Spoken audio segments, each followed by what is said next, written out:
Sveiki mano prenumeratoriai ir kanalo svečiai. Visus sveikinu su pavasariu, su nuostabiu pavasariu, kurio mes laukiame kiekvieną žiemos niūrią dieną. Pasižiūrim šiandien bendrai, kas laukia mūsų kitą savaitę, nuo pirmadienio iki sekmadienio. Pasižiūrim pirmiausia, kas šiuo metu vyksta. Kas būtent šiuo metu vyksta. Saulės korta. Na, kaip ir stebuklas. Už lango šiandien pas mane šviečia saulė. Galbūt, kur jūs gyvenate, šiuo metu ir nešviečia saulė, bet tai nereiškia, kad jūsų širdyje nėra to gerumo, saulės spindulėlių, šilumos, gėrio, grožio. Tai va, būtent šiandieną pas jūs, pas kiekvieną širdyje šviečia saulė. Toliau viltis, tikėjimas, perspektyva, ko mes galvojame, kad kitą savaitę kažkas pasibaigs. Viltis. Kalnas. Mes galvojame, kad kitą savaitę dauguma jūsų taip ir bus, tie sunkumai pasibaigs. Atrasite kažkokį sprendimą, palengvėjimą kažkurioj vienoj situacijoje. Atrasite kažkokį palengvėjimą.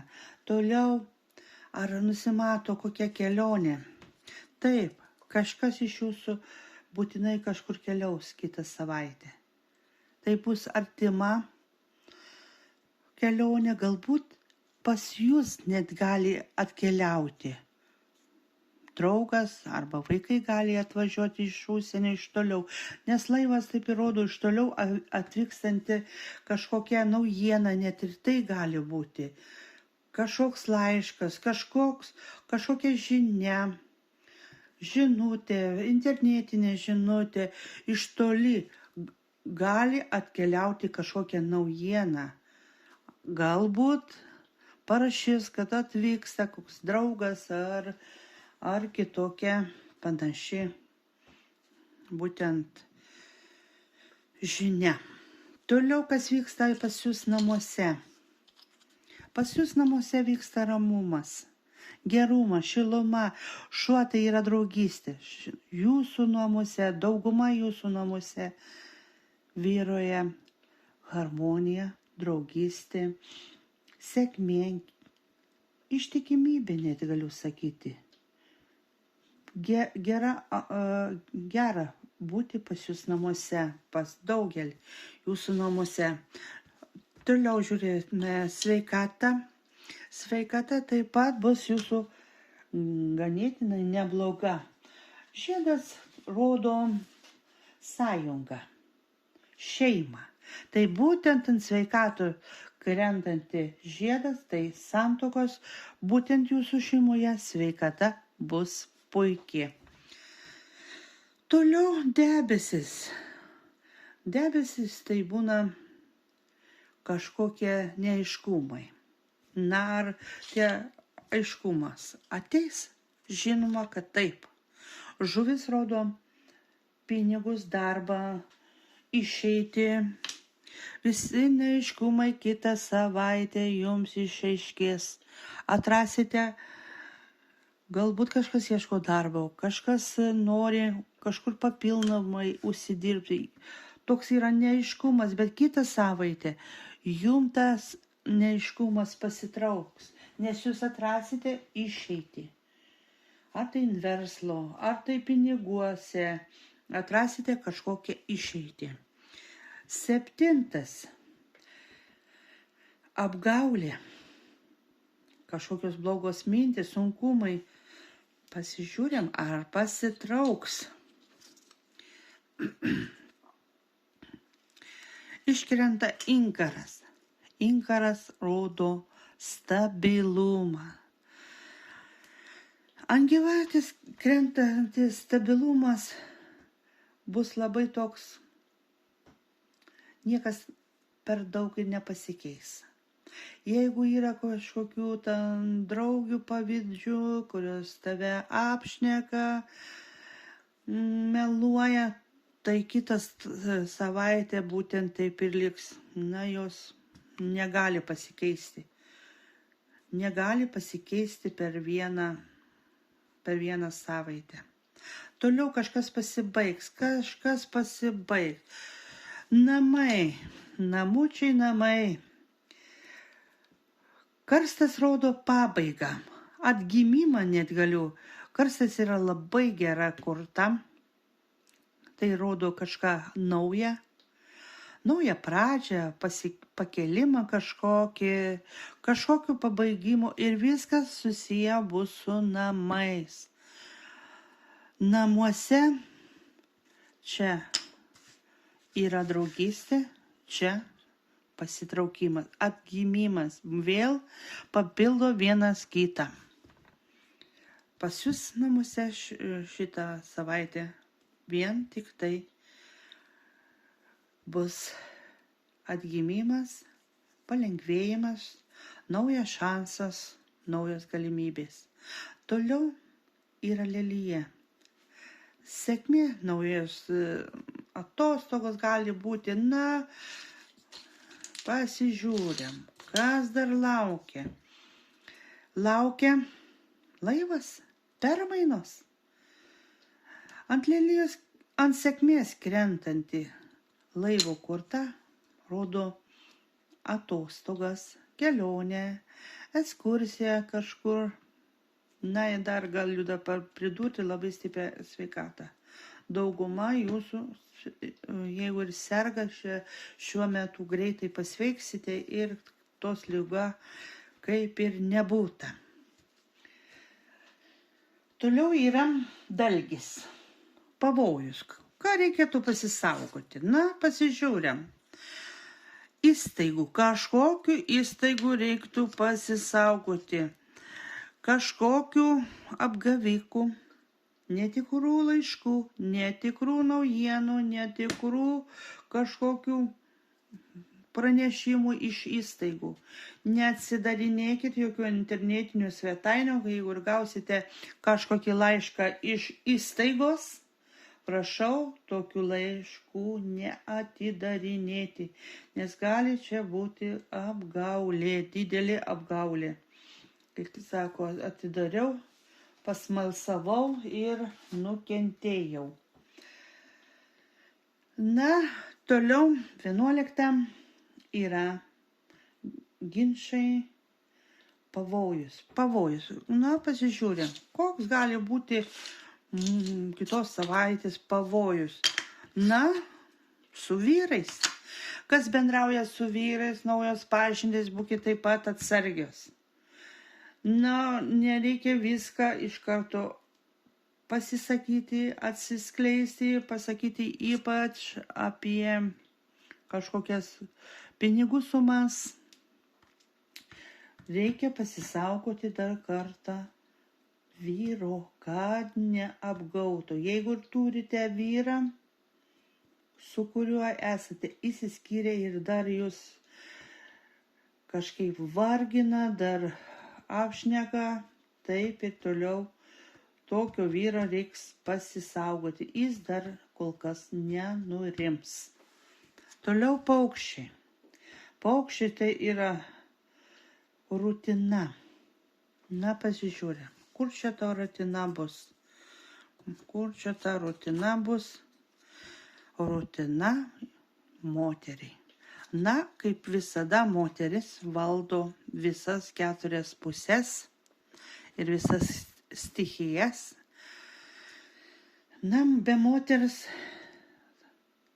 be jos rūpesčio, darbo, tai ir namuose nebūtų tvarkos.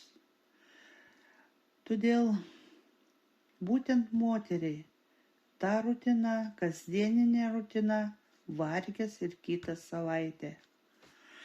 Toliau vaikas. Na, vaikas rodo meilę. Su vaikais viskas bus gerai. Rodykite vaikui meilę ir tai grįž jums su kaupu. Širdutė taip ir labai gražiai taip iškritanti ant vaiko parodo meilę. Kad vaikas tai mūsų yra atspindys kaip veidrodis. Vaikai mokosi iš mūsų bendravimo, iš mūsų sutarimo vyru su žmona.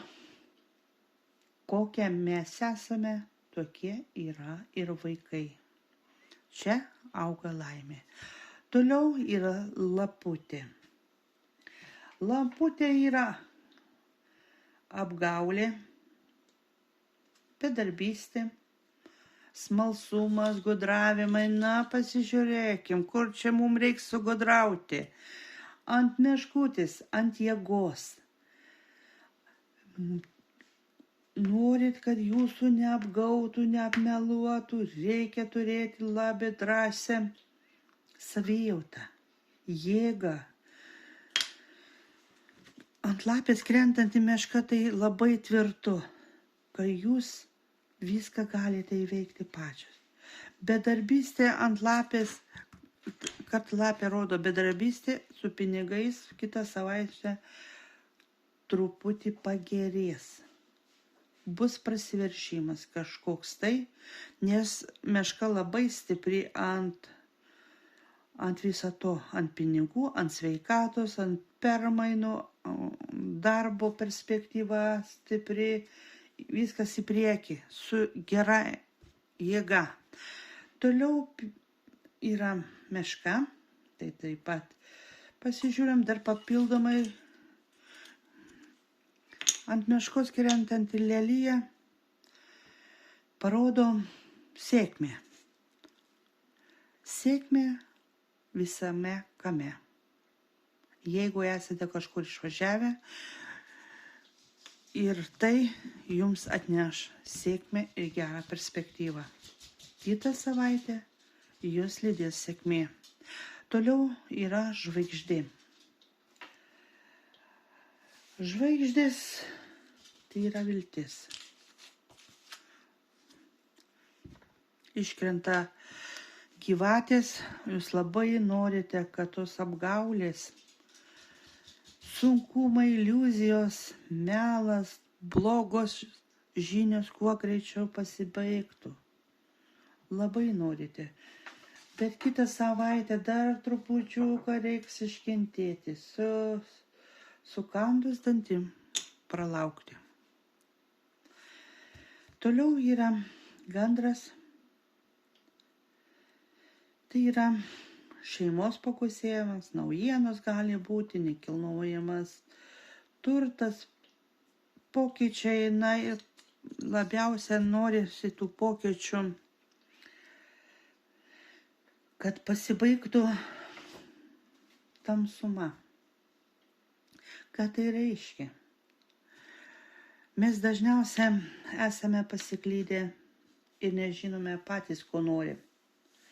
Atrodo, norisi šeimos, bet vėl norime, kad mūsų niekas neapgaustų, neapmeluotų. Ir pasiklystam. Atsiranda kančia, neramumas, nepasitikėjimas būtent ant tų pokyčių, ant to šeimos kūrimo. Mes pradedam blaškytis. Nes jeigu vieną, kad žmogus suklydęs santuokoj, antrą, kad jau bijo dar į tą pačią upę įbristi, kad vėl nepasikartotų viskas tas pats. Tai būtent kitą savaitę galimos naujos pažintys, nauji žmonės, yra galimybė ir nebijokite su jais bendrauti. Nebijokite atsirasti naujų draugų. Toliau šuo. Draugystė. Iškrenta 10. Tai pavojus. Ant draugystės Nereikia bijoti pavojų, nereikia bijoti susiginčytis, nes viskas greitai praeina. Jeigu esate šiuo metu susipykę su draugu ar su drauge, kitą savaitę yra viltis, kad tai pasibaigs ir jūs susitaikysit. Atsiras kažkoks aiškumas, pabaigos galas. Toliau yra bokštas. Bokštas rodo valstybinės įstaigas. Emigracija, tai kas tvarkosi kažkokius popierius, sakykime, nori žmogus išvažiuoti ir tvarkosi popierius. Tai va, kitą savaitę jam labai gerai pavyks susitvarkyti visos reikiamus dokumentus. Nesvarbu kokius. Čia gali būti ir emigracija, ir bažnytiniai kažkokie santuokos liudijimai, mirties liudijimai, kur reikia įsiimti kažkokius popierius. Jam viskas pavyks. Toliau yra 20. Kortą pasižiūrim, kas čia laukia mūsų.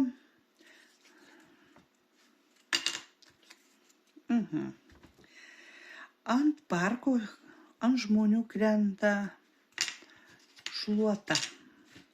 Čia yra nupieštas botakas, bet yra galimybė, kitur rašoma, kad yra šluota, tai nėra svarbu. Ką rodo šluota ant žmonių? Tai kai sako žmogus, pasižiūrėk, su kuo draugauji. Neskubėk draugauti su belkuo. Jeigu tau vieną kartą žmogus išdavė, jis išduos ir antrą, ir trečią, ir taip toliau. Atsisijok, įsišluok draugų sąrašą. Sunkumai. Sunku kartais parašyti laišką draugiai, mamai. Na, mes nebemokame kartais ir bendrauti. Pamirštame savo artimi žmonės, nebeturime laiko net kam nors parašyti laiško. Todėl mes nespėjam pagalvoti, kai netenkame tėvų, artimų draugų, brolių, seserų, kai neteko bendrauti ir laiško parašyti. Todėl bendraukite. Negalvokite, kad parašyti laišką yra labai sunku. Tai nieko nekainuoja. Visiškai nieko. Pasirinkime, kas dabar stovi pasirinkime, taip atrasite sprendimą, kažkokį atrasite sprendimą, kurio šiuo metu stovite sankryžoje. Gal nerandate, kažkok negalite apsispręsti ir jūs atrasite tam sprendimą. Toliau yra šiurkės, nerimas.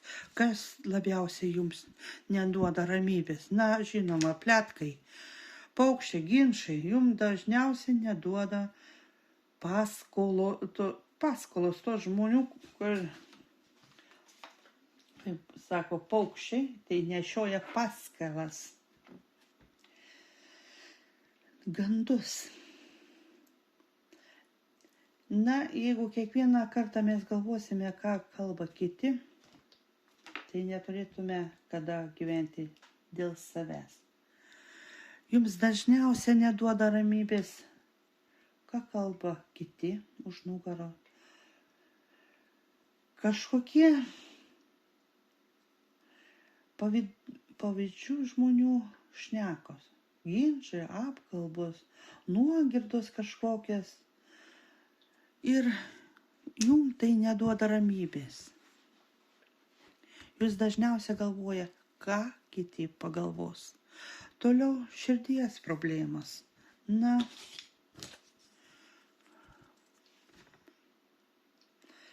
širdies problemas kitą savaitę bus geros, jeigu nemokėsite bendrauti su žmonėmis. Kartais sako, mylėti taip pat reikia mokėti. Mokėti bendrauti, mokėti išklausyti kitą, mokėti priimti kito žmogaus nuomonę. Labai reikia mokėti išgirsti.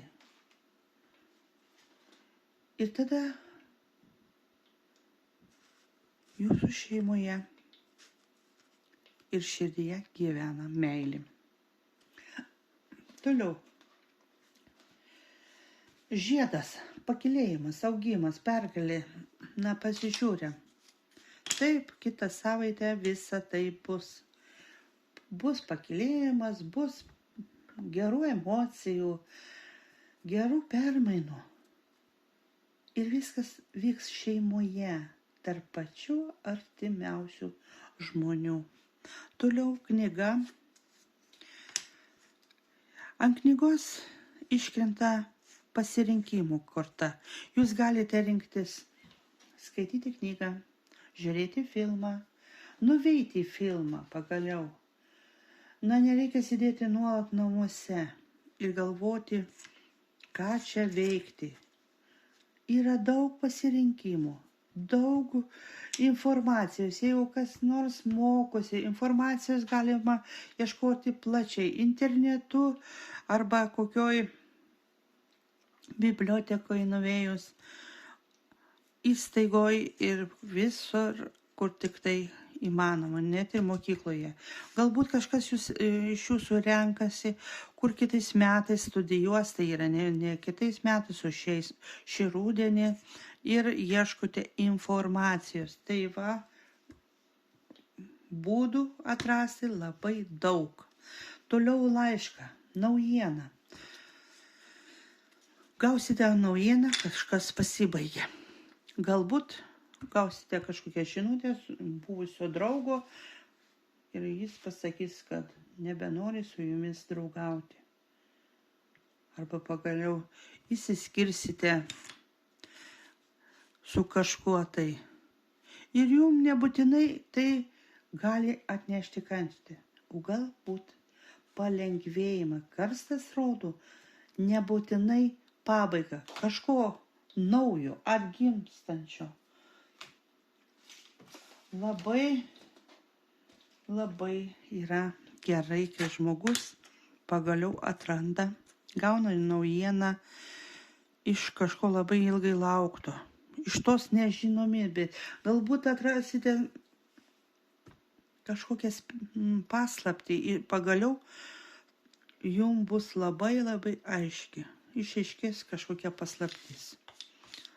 Toliau, vyras. Su vyru, kas turi vyrą, viskas su juo bus gerai. Viltis, kad kitą savaitę su juo lydės sėkmė, laimė. Taip ir bus. Jeigu kažkas neturi vyro, viltis yra, kad jį greitų metų surasite. Toliau mergina. Mergina iškrenta tokia nelabai korta, pelės korta. Kartais reikia pasisaugoti ir pavojingos moters, kuri gali jums pakišti koją. Kartais kolegė dirbanti kartu gali būti draugė, o už nugaros gali kasti jums duobę. Dėl to reikia pasisaugoti kažkokios pavojingos moters, kad jūsų nesužlugdytų. Gali būti smulkus rūpesčiai, erzinantis smulkmenos. Būtent moteriai linkiu tokio, kad kuo mažiau tai būtų. Toliau lelija. Tai yra nekaltumas, švarumas, teisingumas. Ir pasižiūrėm. Iškrenta sveikata. Tai va, būtent su sveikata viskas bus gerai. Labai gera energija. Toliau saulė. Saulė tai šilti santykiai.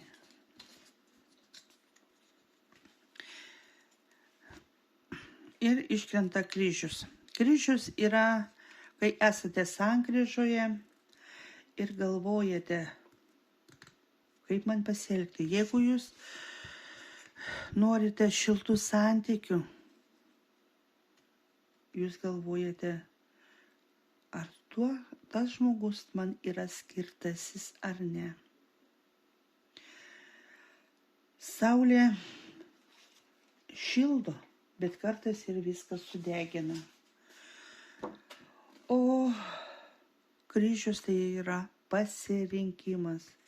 Pasirinkimas kažko tai. Na, tą pasirinkimą kitą savaitę jūs rasite, nes ant saulės krentanti pasirinkimas tai ir apšviečia. Būna labai aišku, labai geras matomumas. Tai būtent ant šiltų santykių, ant pinigų, ant naujos draugystės atrasite sprendimą. Toliau mėnulis, pokyčiai, mistika, nežinomybė. Taip, viskas išaiškės su savo gudrumu, su savo švelnumu, su savo požiūriu. Jūs atrasite kažkokius sprendimus, paslaptis įminsite, išaiškės kažkokia nežinomybė. Toliau raktas, taip, iškrenta knyga, atrasite žinią,